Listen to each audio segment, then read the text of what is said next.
Well, a big welcome now to David Walden of the Centex Lobos. Welcome to the Non-League Radio Show, David. Thanks for having me. It's good to be here. Not a problem. Before we get on about the team, I'd like to find a bit about yourself and how you got involved at the Centex Lobos. Well, there's not a lot to say about me. I'm originally from Louisiana. I moved to Austin, Texas in 89, 1989. So I've been here since then. The Central Texas Lobos came out of work I do as a director of a nonprofit here in town for immigration legal representation.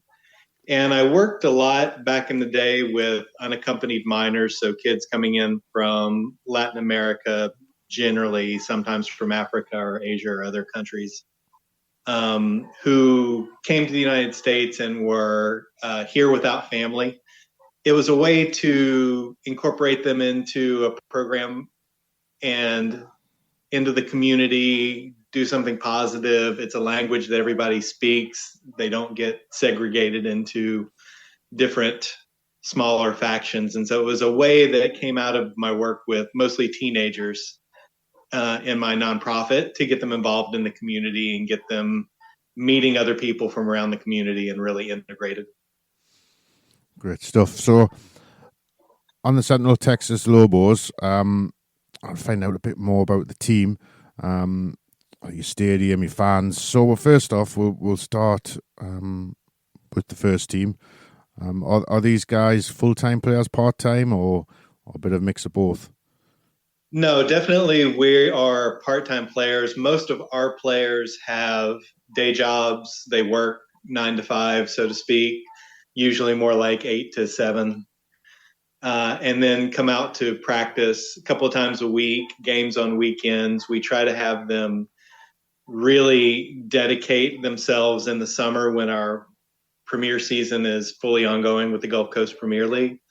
But the rest of the year, it's more of a part-time situation, after work, weekend type players. And obviously you must do your training on nights when the season's on, and weekends, I'm guessing, when you're not playing games. Yes, absolutely. Right. Do you have So we train usually during the week at night here, probably around 7:30 to 9:30 in the evenings. Great stuff. And do you have many non-playing staff, coaches, things like that? Yes, we have a really small staff. So it's mostly me, head coach, who's with the team. So Samarone Oliveira is the head coach right now, coach from Brazil. And that's pretty much it. We try to get an assistant during the season in the summer to help out, and administrator. So there's probably about I would say 3.5 for the premier team. And you play at the Bob Shelton Stadium, is that correct? Bob Shelton Stadium down in Buda, Kyle, Texas, which is actually just south of Austin. I don't imagine many of your listeners know where Buda or Kyle is, but it's just about 10 minutes south of the Austin city limits. And is there, I say it says it holds 8,800. I don't know what sort of crowd you guys get for a match. Well, it's hard. We usually pull probably in person around between 100 to 200 people per game. It's been kind of hard to gauge because COVID really threw us off. So it's not back to where we had hoped it would be at this point, because we had started with Gulf Coast Premier League and then got derailed with COVID. So hopefully next season we'll be up a little bit higher than that. But I would say our average is about 100 to 200 people. That's fine. And you've touched a few times on the Gulf Coast Premier League. Is that the top of your level, or can you go higher in a tier from there, or is that the top of the level you were at? Well, it's the United States system, so and I use the loosely because Um, as I'm sure people have discussed, there's no promotion relegation system here in the United States. So we are where we are until we to make a change and move somewhere else. So the Gulf Coast Premier League is roughly its division. It's equivalent to the USL 2 division or the National Premier League, uh, National Premier Soccer League, those types of leagues. So it's the highest amateur, semi-professional level before you get into to the USL divisions.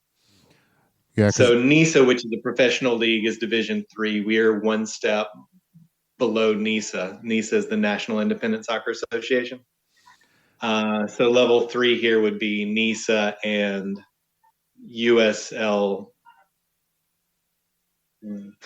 God, do math. because it's So USL 1 is Division 3 and NISA is Division 3. So that would be the next step up from us. yeah, because it's a lot different in the UK. Obviously, we're only used to promotion and relegation.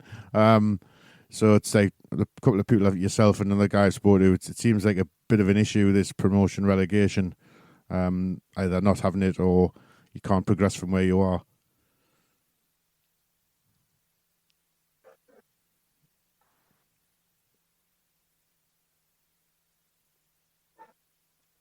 Oh, are you there, David? I lost you a second. I'm here. I think dipped for a second. No. Yeah, I don't know if you heard. I was saying in the UK that's all we're used to, promotion and relegation. And Yes. a couple of guys, you and another guy I spoke to from the States, seems like it's an issue, this non-promotion or being able to move through the leagues is a bit of an issue. Oh, absolutely. So basically, you can't be promoted. What you would have to do is apply for admission to a different league that's in a higher category. So that definitely happens. There's several teams from Gulf Coast Premier League that have applied and gone into, say, USL 2 or USL 1 and or NPSL and changed leagues. But you have to basically, teams that want to be promoted have to apply and work their way through it. And it's not based so much soccer merit on the field. That certainly factors into the promotion or the acceptance into a higher league. But it's more here based on the financials and the economics and the strength of the fan base and the financial stability of the club and stadium. So those are all factors that go into it, and it's not nearly as cut and dried as it is in the UK. Yeah. I mean, I noticed on your Twitter, which is at Centex Lobos for people listening, the Gulf Coast Premier League shared a press release which mentions the top regional Premier Leagues agree to create a national alliance. Is that along the lines of trying to create this pyramid? Well, it would be nice to create a pyramid. Pyramid is more in it certainly factors into it. So league is a regional league that covers 5 states along the Gulf of Mexico. So Florida, Alabama, Mississippi, Louisiana, and we are the first in all of our trips. When we play away games, we go to Louisiana for those trips, and that's quite the journey for us to have to put that in, the expense and the time and the effort for those away games. So the philosophy of the GCPL is more of a regionalized approach because of our country here. And this alliance of regions is just for that, so they can have a national affiliation. And then there's going to be a national level amateur champion for the alliance of Premier Leagues.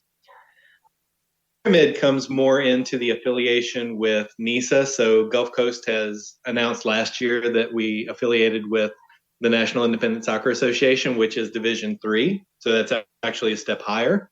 And there is definitely some room there to try to work up a promotion relegation system within the NISA structure. Good stuff. And I noticed from the website you've got lots of different teams and things going on. So you've got the your main team, which is I'm guessing is the Premier team. Um, and, Correct. Yeah. and then we have a youth academy. Is that all run by volunteers as well? The youth academy. The Youth Academy, we have a coach that's in charge of that. His name is Oscar Gutierrez. And then we have several of our premier players are actually coaching and working with the youth in our Youth Academy. So we have a couple of the players from Centex Lobos and one from the Hornets, our women's team, and they help coaching the younger ages. Yes. So you've touched on the Hornets there. Um, I'm guessing you've got. Do they play in a league as well, or is it friendly matches, or have they got their own league like yourselves? No, they definitely play in a semi-pro league in the summer. It's called the United Women's Soccer League, UWS. And again, it's actually international because it includes teams from Canada as well. So the United States and Canada, but subdivided into conferences, which are similar to regions here. So we play in a Texas specific region of UWS, and the women compete there in a season that runs May to the end of July.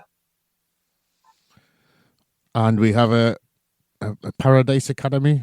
I can't pronounce this Oh, academy. sure, sure. Right, Academy Paraíso. Yeah. Paraiso. There, Paraiso. Yeah. That that is a team that we began in a collaboration with the Honduran Soccer Federation. So it's a third division team. It's in Liga Mayor. And Honduras, the good news there is that they do have a system similar to the UK where there is promotion and relegation. So it's a third division semi-pro team that should be able to qualify. We can be promoted into second division and ultimately into first division in Honduras. I'm saying as well, a lot of your matches kick off quite late, like 7:30 p.m. That's unusual. I've never noticed that before. Just looking at your fixtures, with us in the UK being used to 3 p.m. kickoffs, is that because Right. is that a lot of the guys work? I'm guessing and stuff as well. No, that is very specific to the heat. Right. So when we play here in our summer season, we can be. We actually played we played a 2 p.m. and a 4 p.m. kickoff before, and it's our field is synthetic turf, Right. and it can be 110 degrees at that time of the day. And on the turf, it raises it another 10 to 15 degrees, so it can be in excess of 100. So we play 7:30 start time to wait until the sun's down, and it can at least be 100. So that's kind of the reason for the timing. We play under lights, mostly nighttime games. Great stuff. And I'm looking at the results. There's lots of goals. So those games have got lots of goals in those games. They've got to be interesting. Yes, and as a former defender, that's not always what I like, but that's kind of where we were this season. So, yeah, there's a wide open style that we're playing with our team, and it creates a lot of goals, and it sometimes creates a lot of chances against. But it's been a wide open kind of feast or famine type of season for us.